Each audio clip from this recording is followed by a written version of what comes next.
Hello friends, and welcome to your virtual art class. I hope you've had a good start to your day, even though it's a little bit rainy and dreary out. Hopefully our lesson today will help you add some brightness and excitement to your day. Anyway, we are going to be creating the longest line today. So I got my Sharpie, and I kind of made it a little bit fancy by taping my flamingo pen to it, just because I wanted it to seem like my Sharpie was going on vacation. Because actually what I'm going to be doing is taking my Sharpie for a very long walk. Anyway, all you're going to need today is a Sharpie and a pencil and something to color with. So some Crayola markers, or crayons, or colored pencils, or a combination of those things.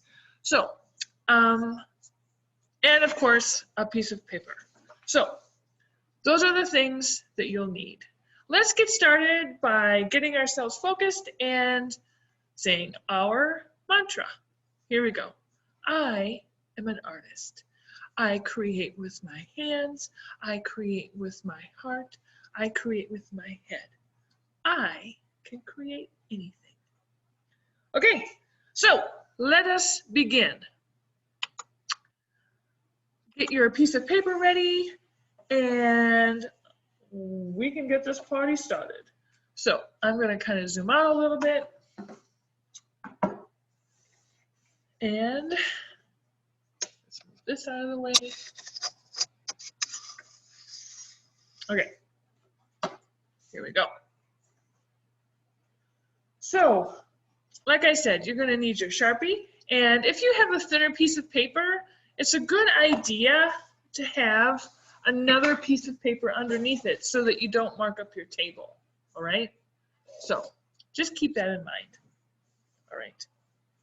Let me get this straight here, and this is what I'm going to do.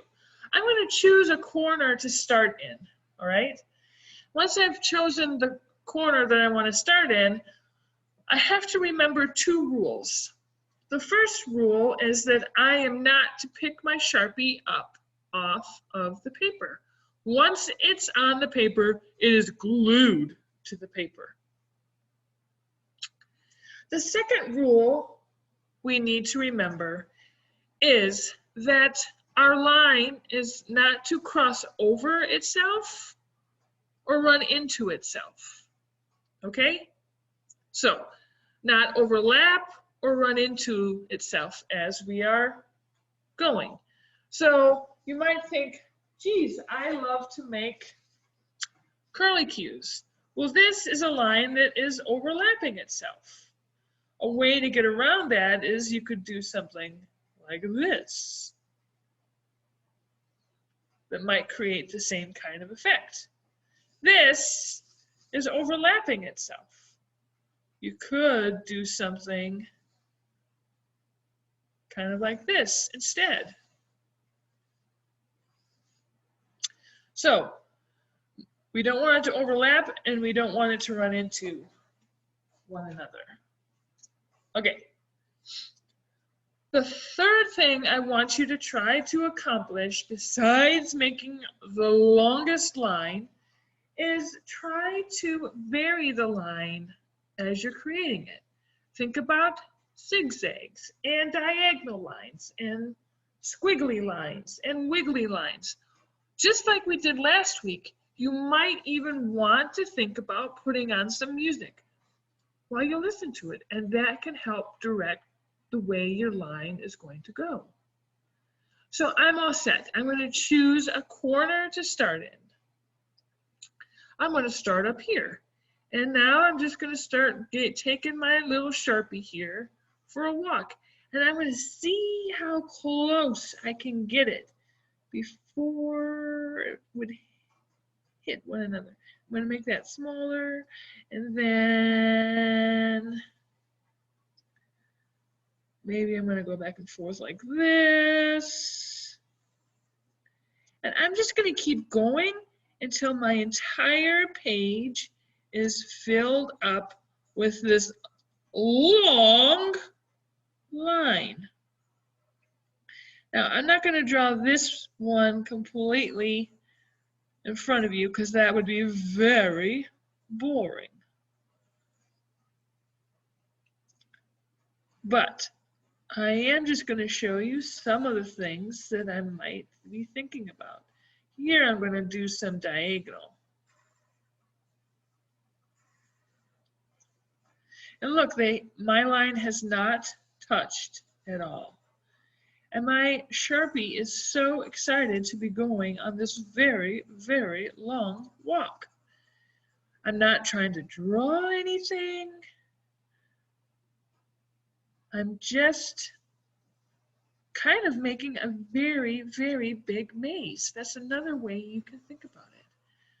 I'm just going to keep on going until I have filled up the entire page. And I'm going to show you my example that I have gotten started.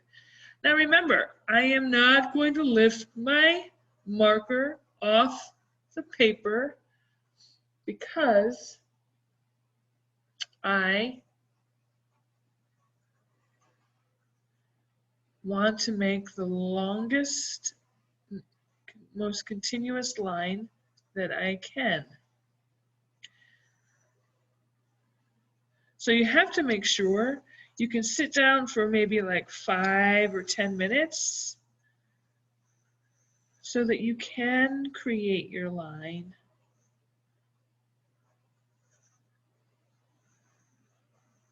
In one sitting. Anyway, I do think this would be really fun to do with music. One of the types of music I like to listen to when I do something like this is jazz music. So you can do that as well.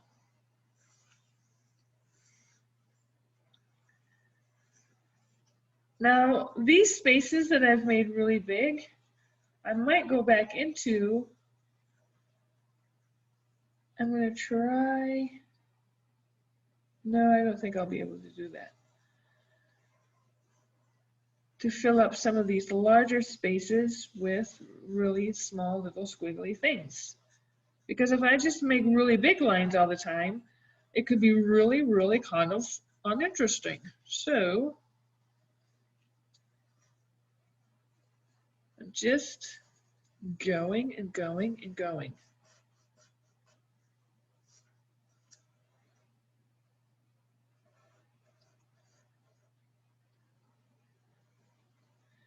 And it might look like I'm making things that could be something, but I really am not. Look, I'm already at the end of my paper, almost done. Boom, there it is. So there is my longest line. All right, now once you finish with that, what you're going to do is you are going to draw, you can kind of see on here, one I've colored in already. You're going to draw at least 3 geometric shapes, all right? So here I have a triangle, a circle, and a very long rectangle, just like that, all right? So on my paper, what I'm going to do is create 3 geometric shapes using my pencil, which would be handy if I could find it. But seeing right now, oh, here it is. It's hiding, right? You might, if you want to make a circle, you might want to take something to trace around or not. It's up to you. So I'm just going to take my pencil here, and there is my circle. Now, could they all be the same 3 types of shapes? Absolutely. If you want to make them all circles, you could do that. Or all triangles, you could do that. It's good to vary them in size. So I really like this snaily kind of thing that I made here. So I'm going to make a long and skinny rectangle to kind of include a little bit of that. And then maybe right here, I'm going to draw, actually, you know what I'm going to draw? I'm going to draw a diamond. Diamonds are geometric shapes that I feel are a little bit ignored. So when you draw a diamond, it's almost like you're drawing a cube, but I'm going to draw 2 lines like this, and then it's almost like a kite, I guess. I don't know if that's a diamond or a kite. It is a geometric shape. So I have kind of a bigger triangle, I have a medium-sized circle, and I have my diamondy type thing. All right, I'm going to put that off to the side. And now you can kind of see here what is going on. So I've chosen color families again, all right? And I happen to have these thin-tipped markers, and this is what I'm going to use to color mine with. Colored pencils is a great idea. Regular Crayola markers is a great idea. You know, crayons, another great idea, or a combination of all those things. Again, a great idea. But thinking about the color groups that you'd like to put in your shape. So if you look at this rectangle, you can see what I've done. I've highlighted this area, and so the outside of my rectangle tells me where to stop coloring. The designs inside my rectangle tell me where to stop coloring. So this is a great exercise to work on our kind of our fine motor skills, because we're going to be coloring pretty small. So unlike other times when I've said, if you're coloring a large area, I want you to use the side of your marker. Well, now you're going to be using more the tip of your marker. So this is one shape here that I've created with the line that I drew and the lines that I drew to create my triangle. So when I hit a line, that means I stop with that color. So let's try that again. So now I'm going to use my red, and right here, oh, I got to where my triangle starts, and I got to the top of where my Sharpie is. So that tells me to stop. And I'm going to do the same. I'm going to show you with this larger space what that might look like. So I'm using the side here of my triangle shape. And whenever I get to a new line, I stop, and then I fill in that shape with my color.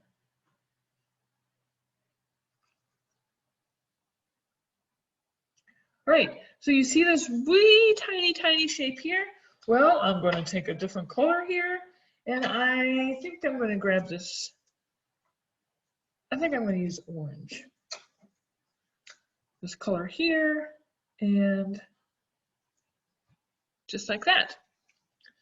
So now I'm going to keep going. You can see I have this long, crazy, squiggly shape. And these long, kind of crazy, squiggly looking shapes that don't really have a name, those are our organic shapes. So maybe things that we would find in nature.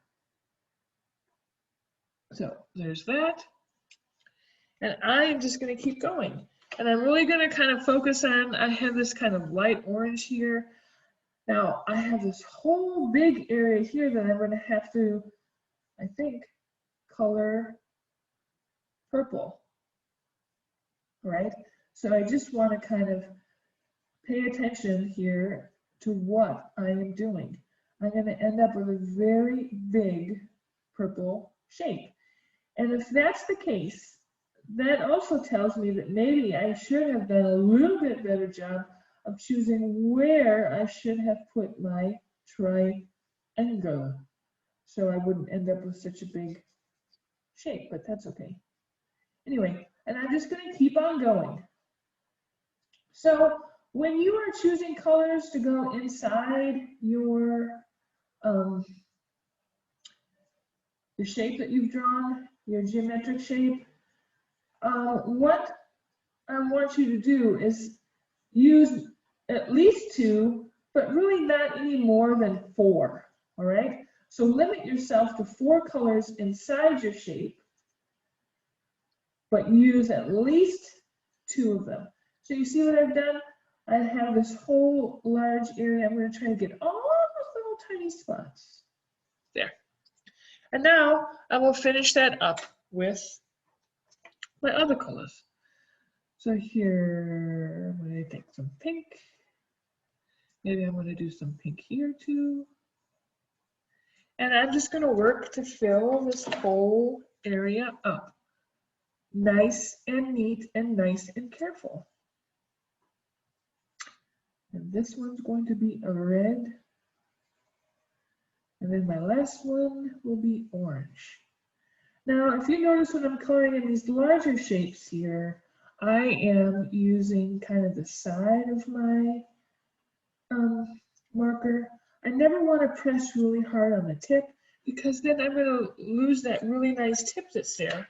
And it's going to make it hard for me to color in the tiny, tiny details. So here I am on my last shape in my triangle, and that is done. All right. So when I'm all done with that, I'm going to call my Sharpie Florence, the flamingo. I'm going to take Florence and I am going to trace around those lines. Again, I am using the tip of my Sharpie. I'm going nice and slow and trying to be as neat as possible. Just like that. Okay? So you can kind of see what's going on here with this artwork. So I have 3 shapes. Could you do 4? Yes. Could you do 5? Yes. Just depends on what you want to do. But you need to do at least 3 shapes. All right? You need to use at least 2 colors in your shape and not more than 4. All right? And just work on creating all different types of lines and using different colors in order to highlight your geometric shapes. Friends, I hope you have a great time with this artwork. It's kind of a fun thing to do on this dreary day. Let's end with a mindfulness activity. And like we're drawing almost like a map or a trail with our Sharpie, we are going to kind of focus on where our breath is. So what I want you to do is sit up tall and kind of shake out your body a little bit. Shake your legs, maybe tap your feet, roll your shoulders, and sit nice and still. Take a long, deep breath in and let it all the way out.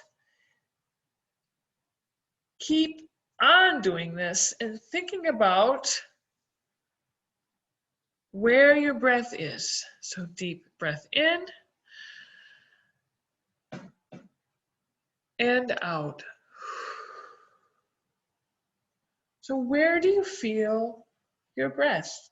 Do you feel it in your nose? Do you feel it in your thumb? Do you feel it in your pinky toe? When you breathe in and breathe out, do you feel it in your belly? Do you feel it in your mouth? In your mind, I want you to follow the air as you take deep breaths in and let them out. Let's do it again.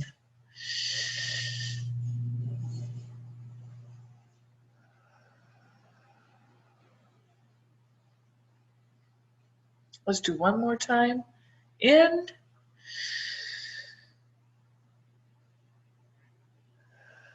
Out.